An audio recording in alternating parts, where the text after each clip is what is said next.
Students, welcome to my channel. तो जैसा कि आपके बीए थर्ड सेमेस्टर जियोग्राफी की क्लास मैंने शुरू कर दी है और देखिए मैंने आपको बता भी दिया है कि एनईपी 2020 के अकॉर्डिंग जो सभी यूनिवर्सिटीज़ का सिलेबस है वो लगभग सेम है और आपका जो एग्ज़ाम है वो सेमेस्टर वाइज हो गया है। तो जो भी स्टूडेंट्स बीए थर्ड सेमेस्टर में जियोग्राफी पढ़ते हैं तो उनका जो जियोग्राफी का सिलेबस है उसको मैं पूरा कंप्लीट करवा रही हूँ और जो भी बच्चे आगे आएंगे और पढ़ेंगे तो आपका एनईपी 2020 के अकॉर्डिंग भी यही सिलेबस होगा, तो आपको भी यही सारी चीज़ें पढ़नी होंगी। ओके, तो अच्छे से पढ़ाई कीजिए। चलिए देखिए, आज हम पढ़ेंगे भूस्खलन के बारे में, जिसको इंग्लिश में बोलते हैं लैंडस्लाइड। देखिए, आपका जो यूनिट नंबर 8 है थर्ड सेमेस्टर जियोग्राफी में, उसमें आपको प्राकृतिक आपदा के बारे में पढ़ना है। तो भूस्खलन आपके यूनिट नंबर 8 में एक टॉपिक है, इसके बारे में पढ़ना है और भूस्खलन भी एक प्राकृतिक आपदा है। तो यूनिट नंबर 8 पर ऑलरेडी 2 वीडियो मैंने अपलोड कर रखी है, एक सूखा के बारे में और एक बाढ़ के बारे में, वो भी जो प्राकृतिक आपदा है। और आज हम पूरा पढ़ने वाले हैं भूस्खलन के बारे में।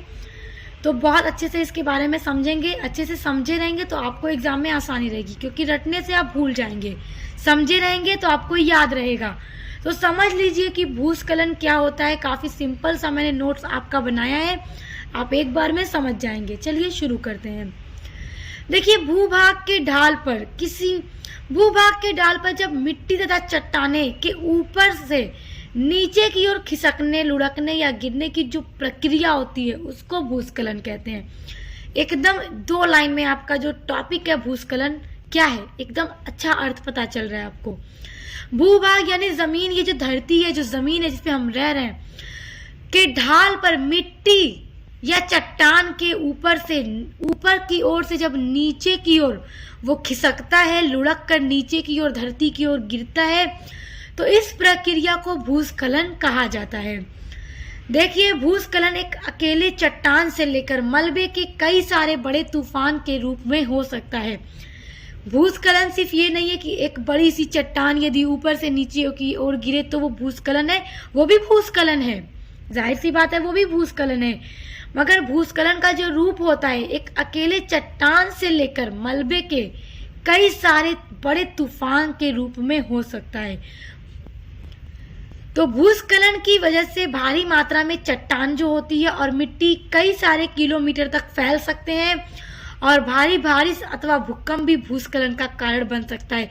जब बहुत तेजी के साथ वर्षा होती है तो वो भी भूस्खलन का एक कारण बन जाती है, उससे भी भूस्खलन हो जाता है। और जब भूकंप आता है तो भी भूस्खलन होता है, चट्टानें सरकती हैं, गिरने लगती हैं, घिसक के मलबे का रूप धारण करती हैं, तो वो भूस्खलन कहलाता है। अब हम देखेंगे भूस्खलन के प्रभाव।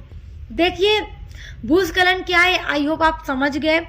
भूस्खलन के क्या क्या प्रभाव पड़ते हैं। भूस्खलन जब आता है, होता है, ये प्राकृतिक आपदा है, बड़ी खतरनाक है, तो उसका किन किन चीज़ों पर प्रभाव पड़ता है। देखिए, पहला पॉइंट है कि भूस्खलन से जो भौतिक क्षति है उसके साथ साथ जन धन की भी काफ़ी हानि होती है, क्योंकि जो चीज़ें खराब होती हैं, भौतिक नुकसान जो होता है वो होता ही है, लेकिन उसके साथ जन धन की भी हानि होती है। मकान गिर जाते हैं, ढह जाते हैं, लोगों की मृत्यु हो जाती है, कितने लोग घायल हो जाते हैं, पशु पक्षी सभी को नुकसान होता है, मानव को सभी को नुकसान होता है, जनधन की बहुत बड़ी हानि होती है। दूसरा पॉइंट है, इसके मार्ग में आने वाली चाहे कोई भी वस्तु हो, कोई इंसान, कोई जानवर, कोई मकान, कोई भी चीज़, तो भूस्खलन जब होता है तो उसके रास्ते में आने वाली जितनी भी वस्तुएं होती हैं सब की सब नष्ट हो जाती हैं, खत्म हो जाती हैं। तीसरा पॉइंट है कि भूस्खलन से सड़क या बस्ती तथा कृषि भूमि सभी को हानि होती है, क्योंकि सारी चीज़ों पर इसका प्रभाव पड़ता है। चौथा पॉइंट है कि कमज़ोर नींव वाले जो भवन है उनको बहुत ज़्यादा खतरा होता है और सबसे ज़्यादा खतरा उन्हें होता है, क्योंकि जब भूस्खलन होता है तो जो कमज़ोर नींव वाले भवन होते हैं वो पूरे ढह कर गिर जाते हैं, मलबे का रूप धारण कर लेते हैं। तो ये सारे भूस्खलन के प्रभाव हैं। आई होप आप अच्छे से समझ गए होंगे। अब अगला पॉइंट है भूस्खलन के कारण, कि किन किन कारणों से भूस्खलन आ जाता है, भूस्खलन हो जाता है। यहाँ पे आप 6 कारण देख रहे हैं। पहला है गुरुत्वाकर्षण के कारण भूस्खलन होता है, इसकी संभावना बढ़ जाती है। दूसरा, निर्माण कार्य यदि कोई हो रहा है, बड़ा बड़ा उद्योग किसी भी चीज़ का, उससे भी भूस्खलन की संभावना बनती है। तीसरा है वनों की कटाई। वनों की जब कटाई होती है, जब वनों को काटा जाता है तो पूरी मात्रा में वनों को साफ कर दिया जाता है। तो वनों की कटाई भी आपका एक टॉपिक है आपके ही सिलेबस में 3rd सेमेस्टर, उसके बारे में मैंने पढ़ा रखा है आपको, तो आप पढ़ेंगे तो देखिएगा कि वनों की कटाई से भी कितना नुकसान होता है और भूस्खलन भी एक कारण बन जाता है। वनों की कटाई जब होती है तो भूस्खलन की संभावना बढ़ती है। चौथा है ज्वालामुखी विस्फोट होना। जब ज्वालामुखी तेजी के साथ फटता है तो उससे भी भूमि पर चट्टानें जो है सरक सकती हैं, मलबे का रूप धारण करती हैं, खिसकती हैं और भूस्खलन हो जाता है। और भूकंप तो एक बड़ा ही कारण है भूस्खलन होने का। और उसके अलावा है जलवायु का भी प्रभाव पड़ता है और भूस्खलन होने की संभावना बढ़ जाती है। तो ये 6 महत्वपूर्ण कारण है जिनसे भूस्खलन होता है। तो आई होप आप इसको भी समझ गए होंगे। अब हम देखेंगे भूस्खलन के रोकथाम के उपाय। भूस्खलन को रोकने के लिए क्या क्या उपाय किए जा सकते हैं, जिसमें पहला पॉइंट है वृक्षारोपण करना एवं वनों की अत्यधिक कटाई पर रोक लगाना। क्योंकि वनों की कटाई जब होती है तो भूस्खलन होने की संभावना बढ़ जाती है, तो इसलिए वृक्षारोपण करना चाहिए, वृक्षों को लगाना चाहिए और ज्यादा से ज्यादा वनों की कटाई को रोकना चाहिए ताकि भूस्खलन का रोकथाम किया जा सके। दूसरा पॉइंट है भूमि के उपयोग के नियमों को मजबूत करके भूमि को कमजोर होने से रोकना चाहिए। जो भूमि है, जमीन है, उसको मजबूत करने के तरीके अपनाने चाहिए ताकि भूमि कमजोर ना हो, क्योंकि जब भूमि कमजोर होती है तो भूस्खलन हो सकता है। तीसरा पॉइंट है तीव्र ढालों की अपेक्षा समतल भूमि में कृषि करना। जो तीव्र ढाल वाले इलाके हों उन पर न भूमि करके समतल भूमि पर यदि कृषि की जाए तो भूस्खलन के रोकथाम का ये भी एक अच्छा उपाय है। अगला पॉइंट है कि ज्वालामुखी व भूकंप से प्रभावित क्षेत्रों में वृक्षारोपण करना और उत्खनन क्रिया न करना।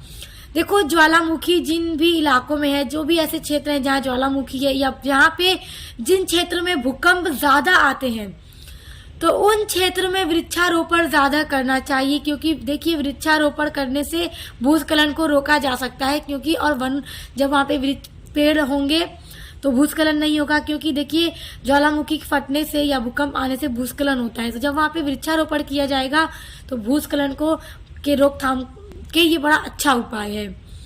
और उत्खनन क्रिया न करना उन क्षेत्रों में जहाँ ज्वालामुखी या भूकंप आते रहते हैं और ज्वालामुखी का विस्फोट होता रहता है। तो छोटा सा ये वीडियो था भूस्खलन के बारे में। आई होप आप इसको बहुत अच्छे से समझ गए होंगे कि भूस्खलन क्या होता है, इसके क्या प्रभाव है, क्या कारण है और इसके रोकथाम के क्या उपाय हैं। तो यह वीडियो यहीं पर खत्म होता है। वीडियो अच्छे से समझ में आया हो तो लाइक, कमेंट, शेयर कर दीजिएगा। और इसके अलावा यदि आप अपने बीए 3rd सेमेस्टर में इंग्लिश लिटरेचर पढ़ते हैं, सोशियोलॉजी पढ़ते हैं, हिंदी गद्य पढ़ते हैं, हिस्ट्री पढ़ते हैं, कोई भी आप सब्जेक्ट पढ़ते हैं, तो सभी की क्लास चैनल पे हो रही है। आपके बीए के सभी सब्जेक्ट की क्लास होती है, मॉडल पेपर की वीडियोस आती हैं। तो अच्छे से पढ़ाई कीजिए, चैनल पे विजिट कीजिए, देखिए, पढ़ाई कीजिए। Best of luck. अब मिलते हैं नेक्स्ट वीडियो के साथ।